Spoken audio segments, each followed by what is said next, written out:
അസ്സലാമു അലൈക്കും. നമസ്കാരം. ഇഞ്ചിക്കാട് ബാലചന്ദ്ര സാർ രചിച്ചാൽ ഇനി വരുന്നൊരു തലമുറക്ക് ഇവിടെ വാസം സാധ്യമോ എന്ന മനോഹരമായൊരു കവിതയുടെ ഏതായി വരികളാണ് ഞാൻ ഇവിടെ ചെല്ലാൻ പോകുന്നത്.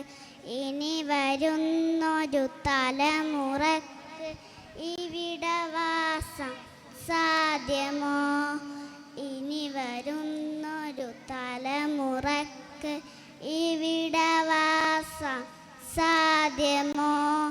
മലിനമായ ജലാശയം, അതിമലിനമായൊരു ഭൂമിയും, ദാഹനി നിന്നു നാവു നീട്ടി വരണ്ട് പുഴകൾ സർവവും, കാറ്റുപോലും വീർപ്പടക്കിൽ കാത്തു നിൽക്കും നാളുകൾ, കാറ്റുപോലും വീർപ്പടക്കിൽ കാത്തു നിൽക്കും നാളുകൾ.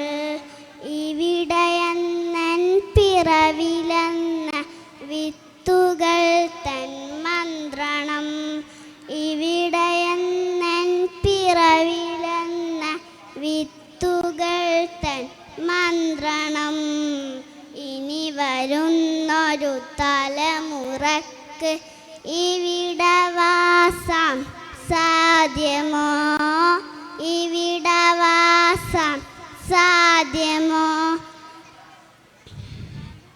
തണലു കിട്ടാൻ തപസ്സിലാണെൻ ഇവിടെയെല്ലാ മലകളും, ദാഹനീനു നാവു നീട്ടി വരണ്ട് പുഴകൾ സർവവും, കാറ്റുപോലും വീർപ്പടക്കിൽ കാത്തു നിൽക്കും നാളുകൾ, കാറ്റുപോലും വീർപ്പടക്കിൽ കാത്തു നിൽക്കും നാളുകൾ. ഇവിടെയെന്നൻ പിറവിലെന്ന വിത്തുകൾ തൻ മന്ത്രണം, ഇവിടെയെന്നൻ പിറവിലെന്ന വിത്തുകൾ തൻ മന്ത്രണം. ഇനി വരുന്നൊരു തലമുറ ഇവിടെ വാസം സാധ്യമോ?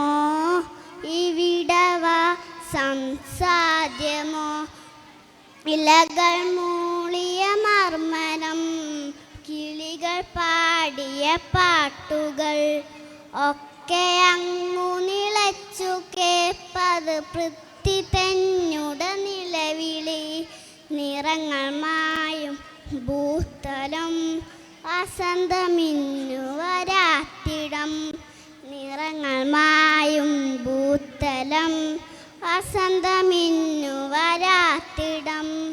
നാളെ നമ്മുള ഭൂമിയോ മഞ്ഞ് മൂളിയ പാൽനിലം, നാളെ നമ്മുള ഭൂമിയോ മഞ്ഞ് മൂളിയ പാൽനിലം.